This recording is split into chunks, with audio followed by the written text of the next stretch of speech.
currently trying to get reprinted and published here in Ireland not only the Purgatory manuscript but also the Letter from Hell. The latter I found at the same time roughly as the other in the early 80s in France and translated quietly. And it's something which has ever influenced my thinking, for it is not to be taken lightly, the question of the beyond. There was, strangely enough, in the novitiate, a discussion on one occasion as to whether there were actually people in hell. I didn't say much, but I was aware, well, look, there are definitely people in there. We know now, through exorcism and other sources, some of the ones who are down there. And it would seem that it's not a small number. We've also had that strange case way back in the 80s of the drilling of the hole into the bowels of the earth in Siberia under communism there, and it was heard. They broke into the part of the earth where it is no longer solid and starts to become molten, and for about 30 seconds the machinery was still functioning, recording. Then of course it started to melt. But the issue was that they were heard, these cries, and it was awful. It can be heard. It's on YouTube. But this here on the page is an element of that wailing. The page also can be electrified. And when initially, years back, trying to get this done and known, there were strange attacks against it. I wonder why. But it goes on to explain what is going on the other side.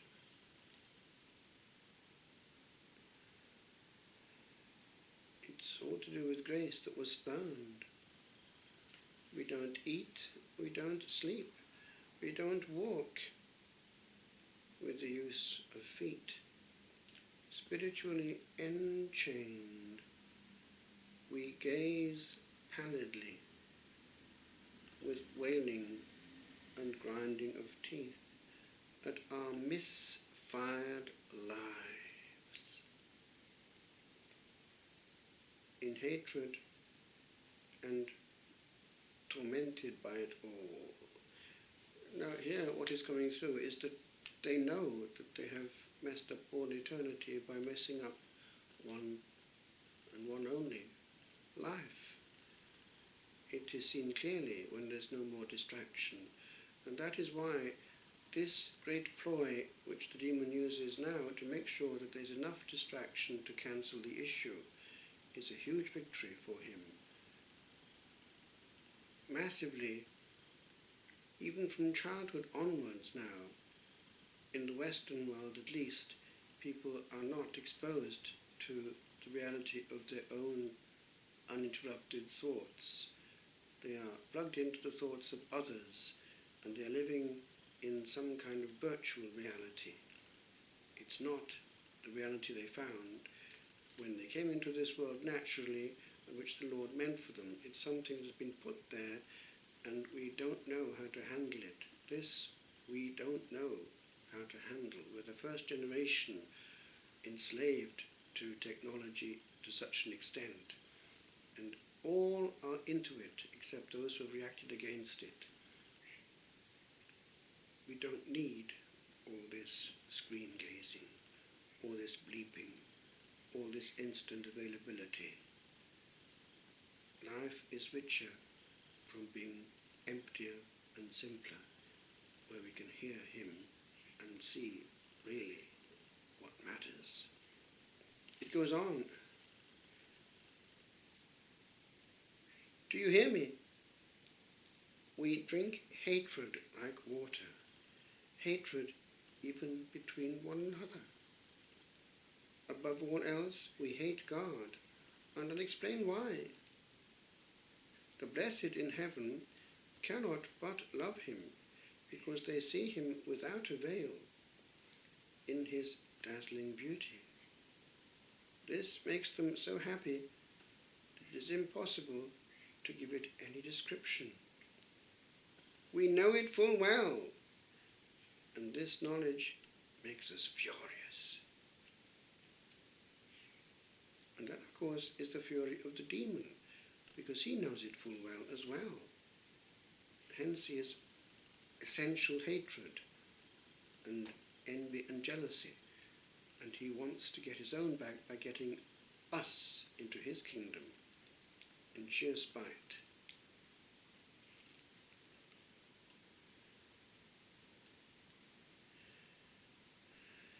Men on earth, knowing God through creation and revelation, can love him, but are not compelled to. The believer, I say it, grinding my teeth, who in meditation contemplates Christ on the cross, will, with outstretched arms, will end up loving him.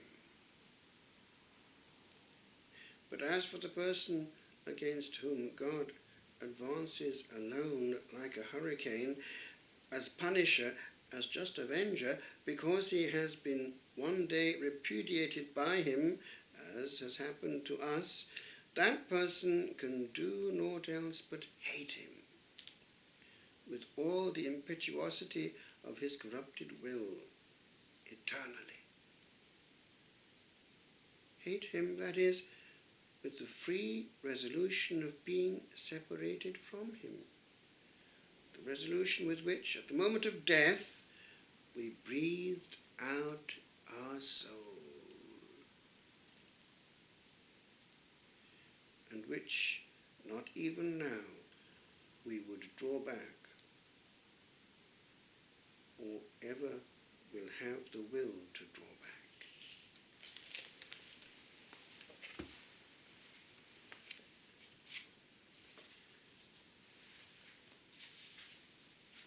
This all came to me when, as a young priest, I was sent one day by my prior to do the first funeral I had to do on my own. It was up in Sejano, I believe, and I remember the prior giving me some tips as to what to do and how to do it. He said to ask in the sacristy from somebody who knew a little bit about the person. And so I did, and it turned out that this particular person had been in an irregular union for years, but had never actually got things sorted and died in that state. And I thought to myself, oh, if only they'd only called us before and not after. And so we did this funeral. It was taking, therefore, the body down from the village, down the mountain, down to the graveyard, which is at the bottom of the mountain, next to the sanctuary of the Madonna, who did a miracle there centuries ago, and that's why it was built. The Madonna della Carità. And there we buried her. And I remember being puzzled how she was right next to our Vicar General, who was a holy man. I thought, two eternities starting about the same time, but perhaps very different. We don't know, of course. We don't judge. We hope for the best for all. But of course, one life was filled with sacraments all along and fidelity to the end, and the other not. So it's very unequal, the start of the one or the other into the realm of unending aeons, which depend on a point of time that we call life. And this actually, because I shared it with my prior afterwards, became the beginning of my ministry to Sejano, because what happened was this. The Archbishop initially had asked one of the other brethren, who had just been taken off, being responsible for Montalcino, to take Sejano, and he didn't really want to, because it was a different sector altogether, different kind of ministry up in the country miles away, which was at our doorstep. He wasn't too keen on that, so the Archbishop came back and insisted, please get one of the brethren to take it over. So the prior called me and said, as a result of what I'd said before, it was very sad to bury this person without having prepared to beforehand, who were dying like that without the sacraments. He said, I know that you have Sajjana on your heart. Maybe you'd like to come in on this one. So I did. A word can go a long way. And it was an interesting introduction actually into life there as it was at grassroots level. Beautiful churches actually up on the mountain and getting close to the people, as one does in Italy. The sun, of course, makes life outdoors get quite close to them. And I even took them one day to Loreto on pilgrimage. And of course, one goes into their houses blessing them. That's part of the being a pastor. One goes from house to house at Eastertide. So one gets to know them in their situation, and they open up in their context more easily. That was true pastoral work, one-to-one. And that is what it's about. Not sitting behind a computer and administrating, but actually getting into their soul. That's true priestly work, and it has to be done. Nothing can replace it. The secret of knowing how to meet them where they're at, because each one has the same structure of soul, and that soul is immortal and must be saved, and the word can get them there. Just an invitation to come back to the sacraments or whatever it might be, but it starts on the human. The human is the bridge. Therefore a warm humanity draws the soul. A cold and frigid one repels the people. The best advert is that of warmth. She died without the sacraments. Now, there's a word here, fregatura. It means in Italy cheating. It's as though one can cheat on the devil by just the last moment getting back what he thought were his rights. Confession can do that.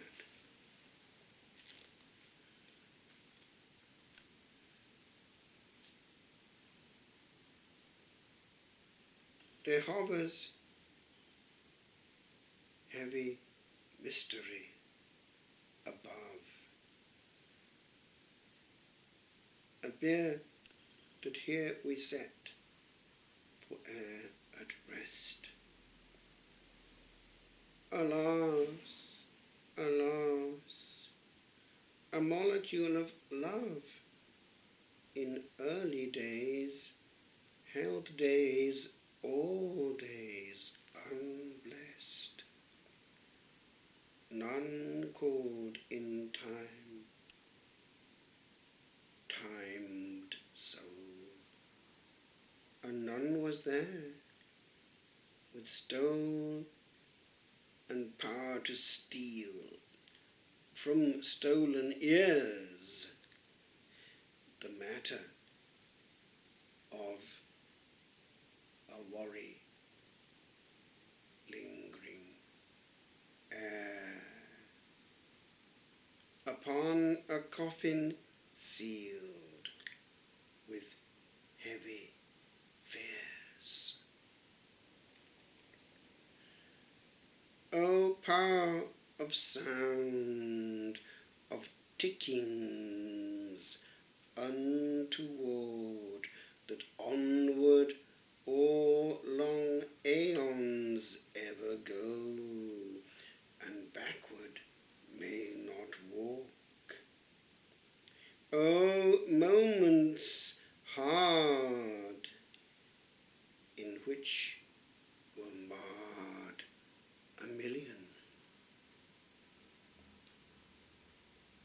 But to know, hid soul, the whole in time,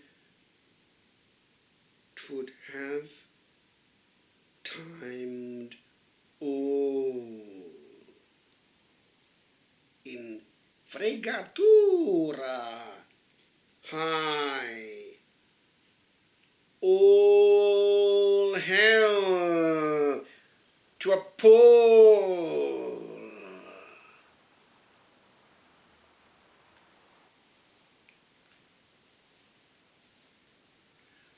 Remember in theology, our Prof. Telignac telling us one of the great personages of the church in France cheated on all, got wise of all, even of the demon, because he got right with God at the end.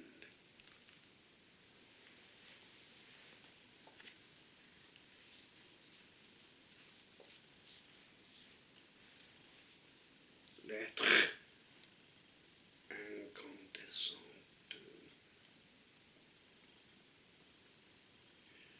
Encore un billet de cet au-delà que trop de monde taxe d'être obscur. Encore une âme envoyée ici-bas, séparée toutefois par ce grand mur, qu'elle aurait bien voulu pouvoir rompre une heure, un instant, juste assez pour faire cet acte qui eût seul pu interrompre au bout d'un siècle ou deux la grande affaire. Arrête, dit cette ombre à la croyante, qui priait pour la paix d'un esprit cher, et qui, hélas, devint la clairvoyante qui dut écrire un billet pour l'enfer. Oui, oui, son âme sœur a dit ceci. Écrit pour que nul autre n'entre ici.